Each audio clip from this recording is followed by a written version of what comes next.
संघ परिवार जो शारीरिक जीवन की पहचान को दर्शाया गया है।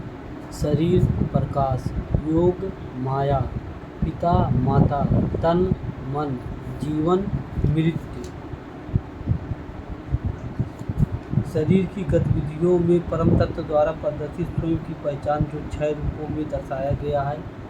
हिंदू धर्म, मुस्लिम धर्म, सिख धर्म, ईसाई धर्म, जैन धर्म।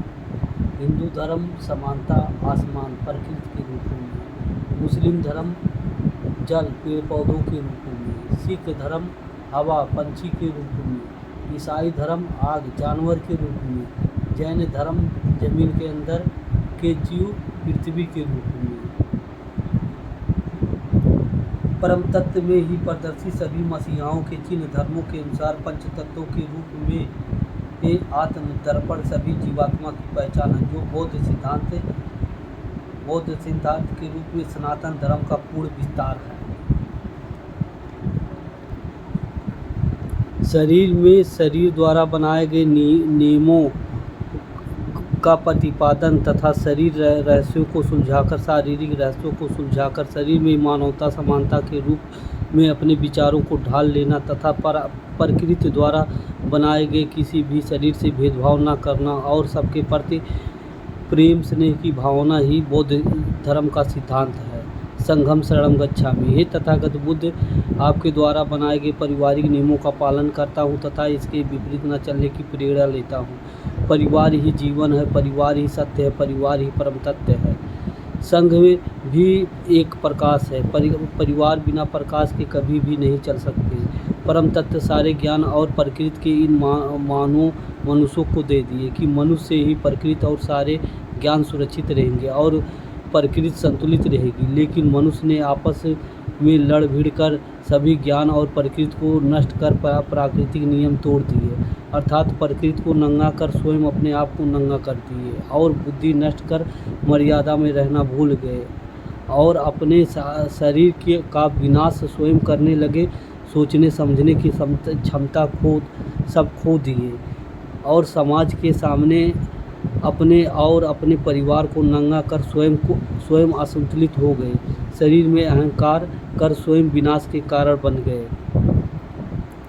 हर धर्म की अपनी अपनी पहचान बताई गई थी, लेकिन धर्म को अधर्म बनाकर आपस में लड़ भिड़ कर प्रकृति को ही नष्ट कर दिया। और कोई धर्म नहीं कहेगा कि जीव हत्या करो या आपस में लड़ो। धर्म एक दूसरे को जोड़ता है।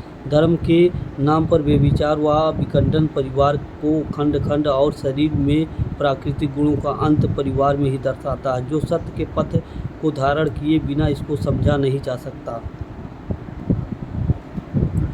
जब परिवार में रहकर ईश्वरीय अवतार पारिवारिक नियमों का पालन करते हैं, वहाँ शिवलोक होता है। शंकर महेश शिवलोक। शिव के गले में नाग कृष्ण राम की पहचान है। पारिवारिक नियम रचनाकार। संसार नश्वर है, शरीर भी नश्वर है। 7वां रंग शरीर है, जो हर प्राणी पेड़ पौधे और जीवात्मा के शरीर में वास होता है और हर शरीर को रक्षा पाल करती है।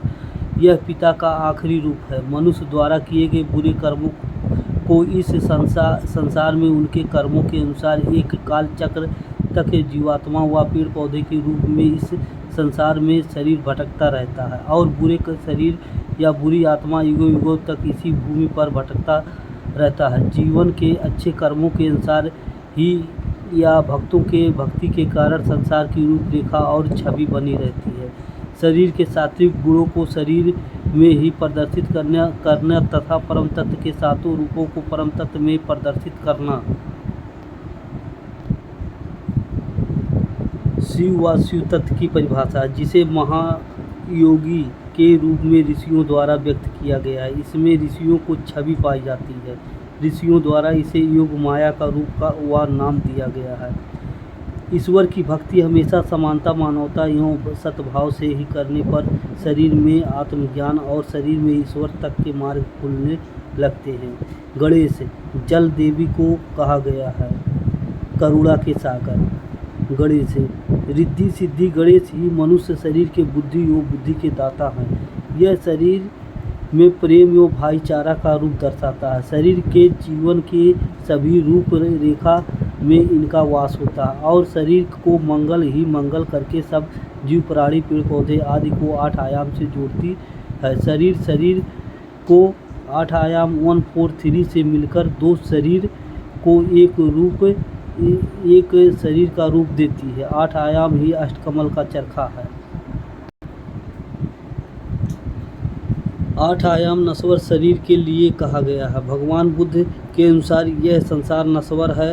शरीर के लिए 8 आयाम इसका केवल मनुष्य शरीर के लिए महत्व दिया गया है। इन्हीं 8 आयाम के नियमों का पालन करके कोई मनुष्य शरीर तथा शरीर के तत्व को समझ पाएगा। संगशील भगवान बुद्ध की डिग्री 2.5 अक्षर प्रेम का 143 8 आयाम। इस शरीर का सब खेल इसी 2.5 अक्षर का है।